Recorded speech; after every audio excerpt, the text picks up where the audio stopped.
might not be from Krypton, but he's heads above the rest. His knowledge can't be questioned, you can put it to the test. So if you want to hear the truth and have nowhere else to go, I'll give you the solution. Just tune into his show and just kneel before Zod. So, welcome everybody back to the Fandom Zone. It is the most earth-breaking, ground-shaking, but never media show money-taking, the man, the myth, the legend, the most electrifying villain in YouTube entertainment today. And today is a special day. I'm actually using a different kind of software. I've been testing some things and stuff like that. I guess this is going to be my first video upload, kind of messing around and seeing what the tech is like and all of that stuff. On top of that, there's a lot of things that go into uploading a video. I gotta put tags on it and things like that, which I guess I can do through YouTube. I don't know. I gotta go into YouTube Studio and figure out how that all goes and all that fun stuff. So I can set dates for my videos to come out and things like that. But let's get started with what today's review is going to be. Seeing as to this is my very first one, this is a fan review for Planet Q's Queen.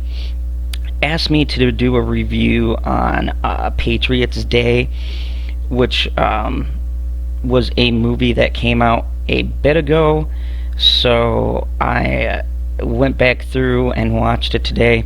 I actually rented it because it is kind of difficult to find on a platform for free, so I kind of pulled up all the information so that I can have my thoughts down, and I'm going to get into who made the movie and all this stuff. So sit back, relax. This is going to be a bit of a review, my first time doing it with this software, so welcome to my channel. If you're new and you like the content, hit that subscribe button.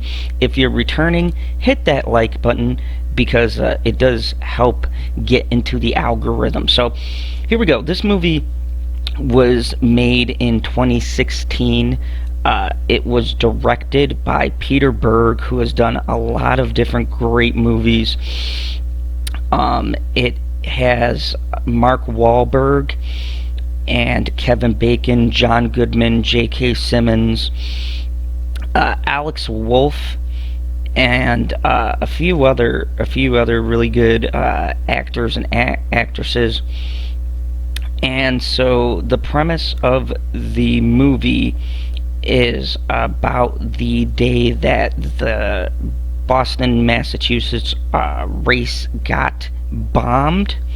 So it took place about April 14th in 2013. This movie came out 3 years later, and it has to do with the Boston Marathon and the subsequent chase for the terrorists and how Boston overcame it. What I didn't realize when doing this was the term Boston Strong had come from this event, actually. And what had happened also too, Boston had a game after this had all taken place, and they took the Red Sox off and just put Boston as a show of solidarity for everything that they went through. And it was they interweaved actual footage with real footage. It's a pretty well directed movie. It was released at the AFI Festival on November 17th, 2016. The reception for this movie was mixed by critics, and it was well received by people. Some critics liked it. The Metacritic score is generally favorable. There were some people who didn't like it. Surprisingly, the Post gave it a pretty thing, but most importantly, this film was very well received by Boston. Some of the Boston publications critically panned it, but that's Boston. It has received accolades from the National Board of Review. Mark Wahlberg and Peter Berg in particular received these accolades, and basically it is a pretty well shot film. So I'm going to go through my critique, the good, the bad, and all that, what I like, what I don't like, and then my rating from 1 to 10, 1 being a piece of trash, 10 being the greatest thing I've ever seen. So this movie, to me, it's 2 hours and 15 minutes, I believe. And the setup for it is kind of long at first, and everything does circle back around. Peter Berg has a thing of wanting to get the emotional core of a movie. So his setup for the film takes a bit to get to the bombing, but from then on the film pretty much picks up very well. Kevin Bacon is phenomenal. J.K. Simmons is phenomenal. Mark Wahlberg is phenomenal. Everybody who acts alongside of him is great as well, but really there's a lot of emotional things that happen in this. The ending is gut-wrenching because they have the real people who were involved, and me and Bitchy talked about this, and the casting for this movie is spot on. The actors they cast looked extremely like the people they were portraying, like to a T, from their haircut, their mannerisms, the accents, all that is pretty spot on. I think the film does have a few points where you could shave some time off of it and it still be the same story. There was a couple of things in it that kind of did drag it along, but for the most part, it's a very well constructed film. Peter Berg, at this point, had done Lone Survivor and a couple of other movies. He tightened up his style of direction, and I think that really adds to the movie.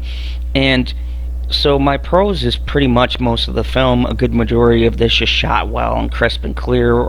He seamlessly blends real footage into what is being filmed, the live action versus the camera clips. And I gotta say, with a lot of these movies, Peter Berg does an extraordinarily good job sort of framing everything really well and making it believable to where you can't tell where the real footage is versus the stuff that they shot.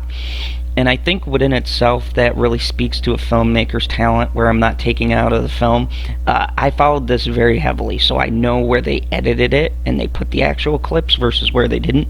But if you're a normal film goer, you wouldn't see the transitions or even where they inserted literal clips. Like, they'll show camera footage, but it will be the actual camera footage, and then they kind of like transition into the actors, but it's still the actual camera footage. It's very well done. There was kudos to the editing department.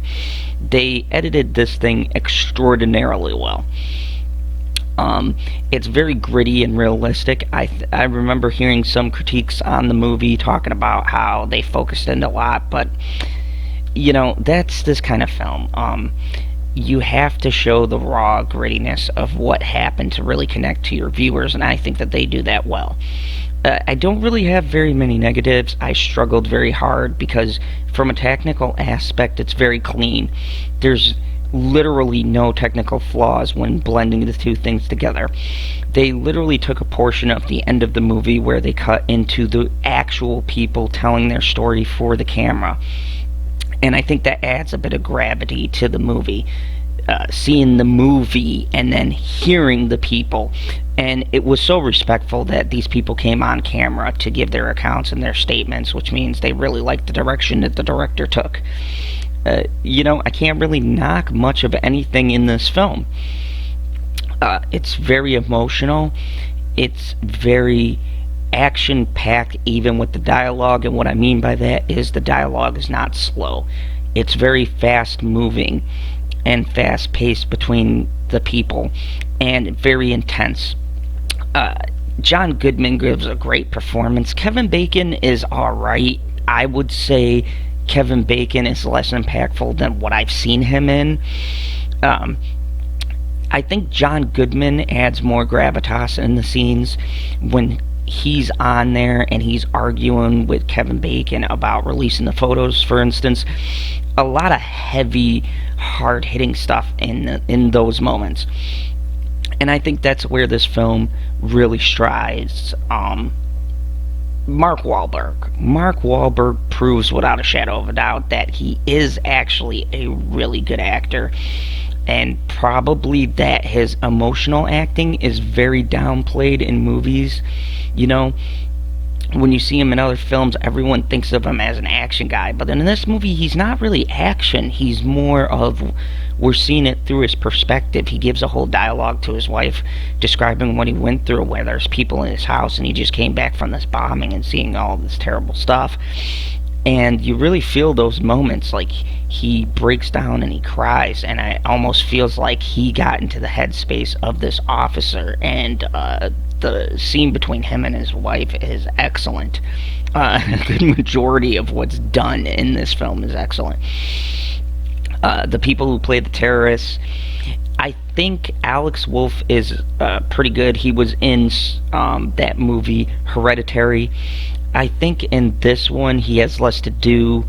He's more of a callous stoner. I definitely get the vibes of underlining psychosis in him, but he doesn't really bring as much gravity. I think if I had a complaint, the gravity between his acting versus the other person who's playing his older brother, that guy was fantastic. Really hits a great emotional tone in his acting. So overall, he's phenomenal. But the film is well choreographed, well shot, well edited. The sound design is great. It has the emotional music where it needs to. I think the ending is the hardest thing to watch. Not gonna lie, got a little bit teared up when they had the real people talking about how they overcome this extraordinary set of circumstances. So, all in all, what do I think of the film? I think this film, for me, is a 9 out of 10. Now, I'm not going to go 10-10 because of the fact that there are some actors in this film, to me, that don't add as much gravity as a film like this demands. There's a few actors who kind of just feel like they're there. Like, for instance, Kevin Bacon. I love him as an actor. Phenomenal. I think with the direction he was given, maybe he was supposed to play it kind of calm, but he really brings nothing to this. The Alex Wolff, once again, kind of underutilized. Doesn't bring much as far as a dynamic with him and his brother and these terrorists and getting into their mindset. I think I got into the mindset with the wife and the brother better than I did with the youngest. So, and I mean, once again, I'm being objective because this is what I do, and objectively, I gotta tell the truth. And the truth is, they don't add nothing really to this story. I think if you just had the older brother and this FBI guy who didn't have as many crucial parts, I think it would add something. There's a couple of moments where Kevin Bacon kind of taps into something, but he almost feels restrained, and for me, that's a problem. But once again, these are very minor nitpicks. This is a top-tier film, without a doubt. It deserves the accolades it gets. I think it does this story great justice. I think that people of Boston should be proud that Peter Berg actually cared about the story, and you can tell with how much care he puts into this film. It's amazing because technically this film is damn near perfect, which is showing how much the director cared, how much he wanted us to be invested, to where he didn't want to take us out of the movie by showing these real clips. He wanted you to be engrossed in what was going on, and I think him blending it the way he did really immerses the audience. So Overall, I give this movie a 9 out of 10. It's a solid film. I think that this movie is a great watch today. I think if you haven't seen this movie, you should definitely check it out. I rented it from Amazon for $1.99, and I believe the actual copy of the film is $10. It's not that bad. It's a good watch, and it was definitely worth watching. Thank you to Planet's Q Queen for the suggestion. Anybody else who have some movies, just hit me up in my DMs or leave a comment in my comment section about a movie you'd like for me to watch, and I'll give you my critique on it. Anyways, thank you for watching. If you liked the video, hit that like button. If you're new to the channel, hit that subscribe button. And as always, remember the only rule here in the Fandom Zone: kneel before Zod. Kneel before Zod. Kneel